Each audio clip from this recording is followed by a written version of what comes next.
My name's Justin Lamb. We're at the Hot Pig in Hardin, Kentucky. Is that good? We done? No, I'm kidding.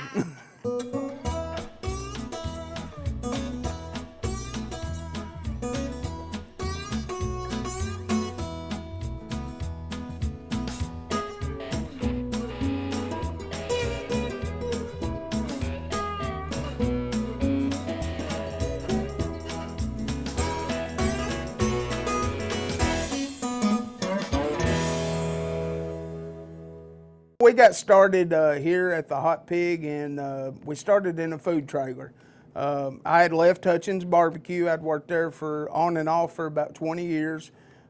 Started when I was 13 years old at Hutchins, and worked for Craig Taylor and Judy Taylor and Larry Taylor when they owned the place. And they had brought back John Hutchins, who was one of the original owners with WC. And John was in his late 70s at that time. And they put me back in the barbecue pit with him, and at that time I hated every bit of it. It was hot, it was dirty, it was greasy, and but as I got to learn the craft from John, and he passed that tradition down to me, it was something that just sparked a love for the passion and the tradition of hickory smoked barbecue. John was a character. I mean, he had been doing that for probably 60 years at the time, probably 50, 60 years. And when we come work for him, he was an old bachelor. He was a World War II veteran, and he didn't talk much in the morning. And when I first had been there for about 3 weeks, I thought, man, John just does not like me. He doesn't like working around me. They kept saying, wait till you work with him at night. And I thought, okay, what does that mean? Well, come find out, John liked to tip the bottle a little bit, and he did it about every day. Man, you want to talk about, he was a totally different man at nighttime than he was in the daytime. But they used to like to tell a story on John that back in the early days, he caught the pits at Hutchins on fire. And they had to call the fire department, evacuate the restaurant and everything. And they was looking through the pits trying to find John. They couldn't find him. WC was out searching the property. And he looked across the way of the restaurant, and there was a house across the road. And he could see 2 men sitting on that house porch, sitting there. He could see the glow of the cigarettes. And he went over there, and he said, John, we've been worried to death about you. He said, hell, WC, I start the fires. I don't put them out. He was a dandy. We got in his whiskey one time back there. We was about 14, 15. We thought, well, we'll be big kids and go back there and get in his whiskey. We drank about half of that, and we were like, what are we going to do? So we went up front and filled the rest of it up with sweet tea and shook it up.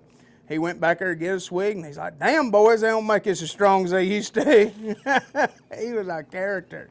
He loved Four Roses whiskey, and he'd tell us all the time about, boys, when I die, don't send me no flowers, just send me 4 roses.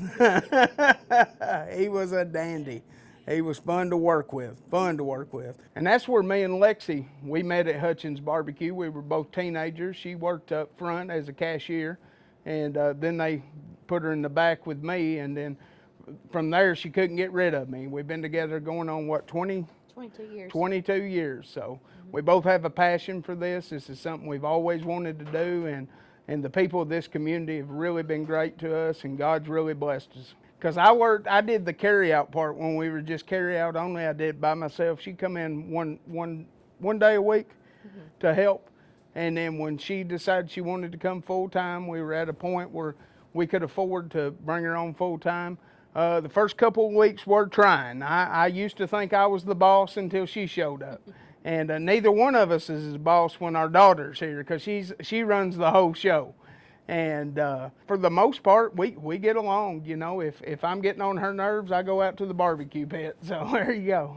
We brought our kids on, and they're really taking a hold of it, and they, help in the barbecue pits and, help serve customers. And it's just a family thing. The restaurant business gets in your blood. My grandparents, my grandmother, she was a waitress. My mama was a waitress. I mean, it's all I've ever known.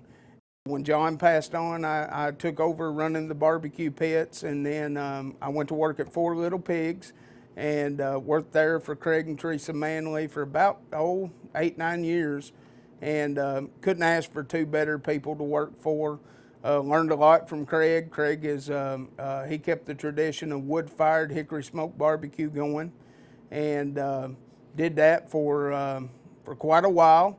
And then I went back to Hutchins, and Lexi and I, my wife, we had plans of taking over and buying Hutchins Barbecue, but that deal fell through.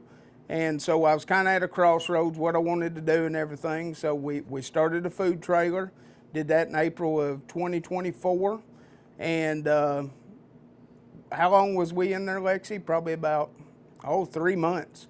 It just grew so quick that, a food trailer wouldn't accommodate it. And so we found a place here in Hardin, and we did carry out only for about 6 months to a year. And then just the business just kept growing, and we come to indoor dining.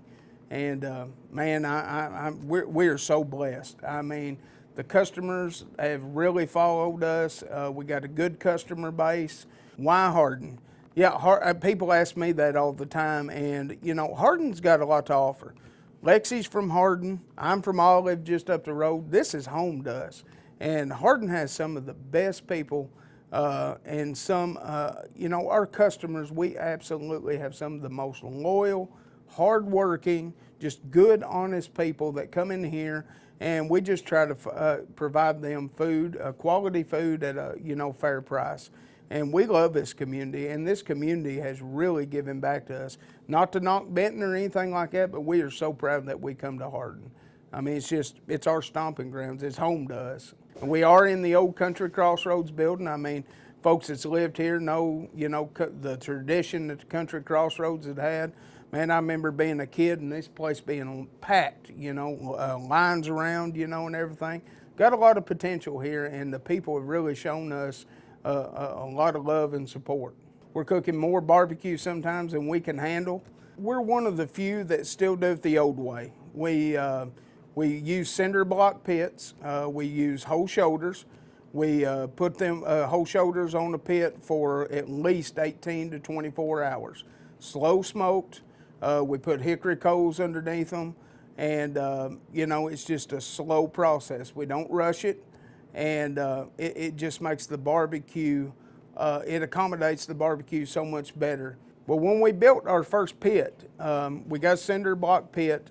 We had it built this summer, and we took a lot of material off the Hutchins barbecue pit, the original one. We got the hood, the lid, the doors, the grates that come off there. It's the same pit that I trained on when I was at Hutchins years ago. So when they tore that down and was going to scrap it, I cabbaged onto that and got it because I eventually wanted to build one. My first pit was just kind of like an oversized grill. It did good, but to me it still wasn't barbecue. I wanted one of them 3-tier cinder block pits that I come up on, and we're very glad that we did that. And you can tell the difference in the barbecue too. I mean, 18, 24 hours slow smoke. That's the way to go. The way to go. Yeah, this hood and these doors, and then of course the grate on the inside. These come off the old pit at Hutchins. This is the same style pit that I trained on when I was working for John Hutchins. When we first built that pit and the first time we fired it up, we invited Elisa Walker. She lives in Murray. She is the niece of W.C. and John Hutchins, and we invited her over and be the first one that light the pit up and everything. So we're very close to the Hutchins family. They're very supportive of us, and we're just trying to carry on that tradition of, old school wood-fired barbecue. I'll show you how we shovel the coals up and underneath the barbecue. And see, it makes that smoke come up. And it also keeps this middle part up to temperature. You don't ever want to get over 225, no higher than 300. It's just a low and slow process. Most folks, that they pick all their barbecue all at once. We keep it on the shoulder, and then we work the fat and everything into it. And, it's just, they done it that way for years because it worked. And a lot of folks are moving to gas and electric. It's a lot easier. But for us, we like the old way. And, like I said, folks been doing that for a long time, and, it works. Everything that we do here is homemade except our potato salad. It's cheaper to buy it off truck. But everything here is homemade. We do the sauce. The sauce that we have is John Hutchins' original barbecue sauce. And, you know, everything we do here is, it's genuine, homemade. And that's the way we do it. My day generally starts about 4 or 5 o'clock in the morning. We come in, we light a fire, get the coals going, and burn it down to good coals, and then we start putting the shoulders on.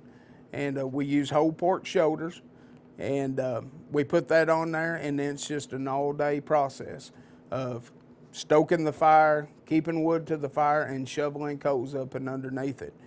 We got a 3-tier pit, which has got the firebox at the bottom, a coal box in the middle layer, and then the meat sits on top of that. And you transfer those coals up to the coal box underneath that. And the combination of that smoke and that heat and then the fat drippings that go onto that builds back up. And that's what keeps that, keeps it moist, and it's a slow process. I mean, if you're in a hurry, don't do barbecue, because you're gonna be there all day and all night. But it's worth it. It is worth it. On the menu, we have pulled pork. Of course, that's a staple of Western Kentucky barbecue. When you think barbecue, it's pulled pork off a shoulder. We also do ribs and chickens on Fridays. We have different specials like barbecue nachos and chicken and dumplings. That's something that Lexi started doing about 2 months ago, and they've really taken off. They're homemade. She uses her great-grandmother's recipe or her grandmother's recipe. And a lot of the recipes that we use here are our family recipes that's been passed down for generations. I know Dale had a piece of the chest pie. That was my Mama Julie, my great-great-grandmother's recipe. And that's something that we try to incorporate here is, it's family tradition, carrying on the tradition of not only barbecue, but good Southern foods.